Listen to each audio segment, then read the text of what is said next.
May health update po si Queen of All Media na si Kris Aquino sa latest Instagram post po niya. Binahagi ni Kris na siyam na ang kanyang autoimmune diseases.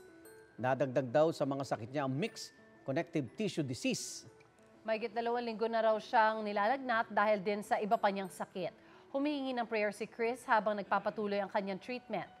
Sabi ni Kris, she's not winning right now pero bawal daw sumuko at tuloy lang ang laban. Ano nga ba itong autoimmune disease na yan? At yan ang ikokonsulta natin dito sa UH Clinic. Isa sa mga autoimmune disease na meron si Kris ang tinatawag na scleroderma. Yan din ang sakit ng 29-year-old content creator na si Colleen Velasco. At ngayong umaga, live natin siya mga kasama. Good morning sa'yo, Colleen. Hello po, good morning po. Good morning. Colleen, pwede mo bang ikwento sa amin yung condition mo? So simply put po, no, scleroderma is the hardening and the tightening of your skin and the internal organs. And typically po, yung naaapektuhan dito ay ang balat, ang heart, lungs, and digestive system. Pati pala yung nasa loob. No? Kailan ka na-diagnose naman na may scleroderma ka at bigla lang ba itong lumabas? Ano yung una mo naramdaman? Oh, I was diagnosed po noon 12 years old ako. 29 years old na po ako ngayon. So 10 years ago na. Yes po, mga ganun to. Oo. And nung una, I lived a relatively normal life. Pero nung when pandemic came, nagkaroon ako ng severe depression. Doon to ako naging physically disabled. Depression. From the depression. Wala ka pang physical na nararamdaman related to the scleroderma? Yung scleroderma po kasi is triggered by stress. So kapag hindi okay yung mental health mo, affected ka na rin po physically. Mas mabilis yung manifestation. Opo. Ano ba yung naging pagbabago sa katawan mo dahil sa sakit na ito na naobserbahan mo? Yung pinaka-prominent to is number 1, yung hands ko po. Dati ko, until siguro 2022, diretso ko yung hands ko, nakaka-function pa ako ng maayos. Oo. And yung tuhod ko po, hindi na po ako nakakalakad as much. Nung 2022 rin po, nung pandemic time. Uy. Okay. Opo. So ito, para mas maunawaan pa natin yung tungkol sa autoimmune disease, makakasama natin si Dr. Eileen Agbanlog Di Matulak, isang rheumatologist. Good morning po sa inyo, Doc. Good morning, Doc. Hi, Doc. Good morning, Doc. Susie and Igan. Apo, marami tayong napapanood na balita at online tungkol dyan sa autoimmune disease. Pero ano nga ba itong autoimmune disease po? Anong parte ng katawan natin ang naapektuhan? Pag sinabi kasi nating autoimmune disease, ito yung mga kondisyon kung saan yung immune system natin ay hindi nagfa-function ng maayos. No? So instead na kalabanin niya yung mga bacteria, virus, ang kinakalaban yung mga normal healthy cells natin, tissues and organs. Naging kontrabida na siya sa Kontrabida katawan. na siya. Parang nalito-lito siya sa nalito dapat siya, niyang no? gawin. Hindi na niya ma-recognize ang self versus non-self. Okay. So, ang karamihan na cause nito is genetics. So, ang isang Bing pasyente, boy. hindi lang naman niya nagkakaroon ng scleroderma or lupus unless may genetic predisposition sila. So, hindi lang din genetics, kailangan may environmental trigger din.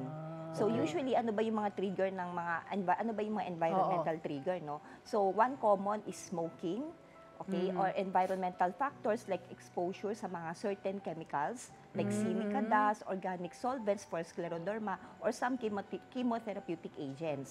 Yung sinabi ni Colleen, stress, yes, it can also trigger Depression. autoimmune disease, no? Or sometimes depression. And of course, yun din, yung pagka hindi din balance lang lahat ng buhay natin, like hindi tama yung mga kinakain natin, pwede din to mag-isa sa mga factors na mag-trigger ng autoimmune disease. Paano papapalakas yung immune system mo para hindi siya maging kontrabida? Actually, sobrang lakas nga niya, no? Kasi nga, lahat, okay. pati yung normal cells, Kinakalaban. kinakalaban niya. So, it can affect all parts of our body. Pag ganyan bang may kaakibat ang mental health issues, if ever, kailangan ba kasama dun sa therapist mo yung meron ka din kinakausap? Yes. Kasi kailangan holistic kasi ang approach Oo. no, sa isang patient na may autoimmune disease. Hindi lang tayo nagdi-deal sa mga medication. Oo, So, ang kailangan physical. yung mental well-being nila is maayos din. Oo. Kailangan healthy din yung kanilang lifestyle. Oo. No? Hindi, sa mga kinakain nila. Okay. Dapat tama din yung timbang. So, yung mga ganung factors. May iba-iba ho bang uri yan? Kasi yung kaso ba ni Colleen tsaka ni Kris Aquino, parehas ho ba Kasi yun? kay Chris, siyam na daw yung kanya. Ang dami pala nun. Yeah, kasi si Colleen, ano lang siya, no, purely scleroderma. Aha. No, Sa skin. yung iba, meron po tayong tinatawag na overlap syndrome. Pag sinabi nating overlap, ang isang pasyente merong 2 or more autoimmune disease na pinufulfill po talaga nila yung mga manifestation ng mga sakit na yan at yung criteria ng mga autoimmune disease. Okay. So marami. Curable Merong ba siya, ganon. Doc? Hindi kasi yan talaga curable, pero nakokontrol. Makokontrol. Nakokontrol siya ng mga Madidelay gamot. yung Opo, nakokontrol, napuput into remission, just Right. like Colleen now. Oo. She looks like na naka-remission siya with medication. Okay. Si Colleen kasi parang nung bata daw siya, regular, normal life. So, Yeah. kumbaga at any age ba, pwede kang bigla na lang or tsaka lang lalabas Anytime yung iyong siya. autoimmune disease? Yes, pinaka-common age group would be the reproductive age group, no? So 20s above, 20 to early 50s siguro. Pero meron mga bata, no? Like just like Colleen or even toddlers na meron ng arthritis na Whoa. autoimmune or even lupus. Crazy. Colleen, may tanong ka ba kay Doc? Doc, siguro po in the last 5 years, ano pong progress with scleroderma awareness ang napansin niyo po? Yes, good question, Colleen, no? Kasi dati parang very rare to, tapos walang nakakaalam, di din alam ng mga tao saan sila nagpapakonsulta, kasi inisip, ano bang klaseng sakit yan, hindi alam, no? So ngayon, dahil nga sa association namin, sa society po namin, sa Philippine Rheumatology Association, nagkakaroon kami ng mga advocacy, no? In terms of early detection, spreading awareness sa mga autoimmune disease. Meron din po kaming mga patient support group in which Colleen is very active, Okay. no? Na nag-share siya ng stories niya. Yeah. So even with social media, so at least increase yung awareness natin kasi ang dictum here now is to at least early detection. Pag early detection, mababawasan din natin yung mga complications later on. Nabanggit niyo, Doc, yung lupus? Autoimmune ba pag lupus? Yes, isa Kasi po common yan. yung lupus, Oo, di ba? naririnig Correct. natin Mas yan. common po ang lupus compared nga sa scleroderma eh. Oo. Oo. Pero lupus kasi prototype autoimmune disease Autoimmune yan. din, Oo. So ganun din, dysregulated ang immune system. It can affect your skin, your joints, no, heart, lungs, and all of the organ systems. Oo. Pero syempre, paano ba na-distinguish yung dalawang yon, no? Doon sa auto-antibody test na ginagawa natin. Okay. Eto, may tanong pa, Doc. Nakita rin po kami online na food poison siya. At dahil doon, na-trigger yung kanyang autoimmune disease. Posible po ba ito? Yes, kasi pag sinabi nating na food poison, di ba? So usually may bacteria yan.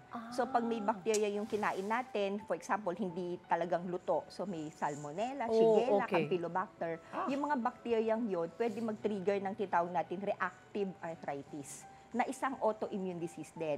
And in rare cases, nagkakaroon din nga ng GBS, kung naririnig niyo po yun, yung Guillain-Barré syndrome na napaparalyze yung mga tao because of that infection.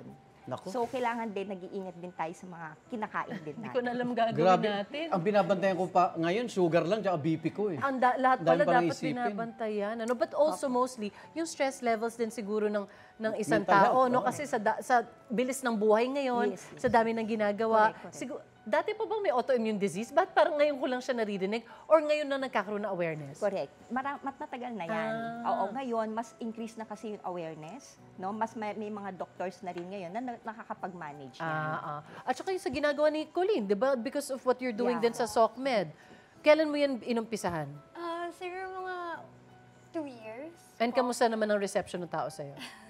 Actually, nag-start lang po siya as a gratitude journal online. Kasi di ba nga, na-mention ko, I was severely depressed. Yeah. So, yung Instagram ko parang, uy, ang sarap ng ulam ko today, pinicturean ko, ang ganda. or nakaload ako ng sine. Oo. And then, syempre, parang diary na rin. Oo. And then, people started following it, especially the people na may sakit din. Oo. May katulad ng Opo.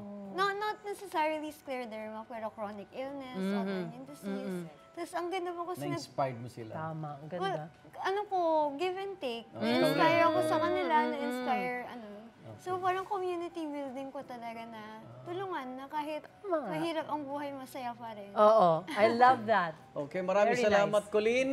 Maraming salamat din kay Doc Eileen Agbanlog di Matulak. At ang iba pang usaping pangkalusugan, kukonsulta natin dito sa UH Clinic. Ingat kayo, ha? Kaya, Wait! Wait! Wait! Wait! Wait lang, wag mo muna i-close. Mag-subscribe ka na muna sa GMA Public Affairs YouTube channel para lagi kang una sa mga latest kwento at balita. I-follow mo na rin ang official social media pages ng Unang Hirit. Thank you. O sige na,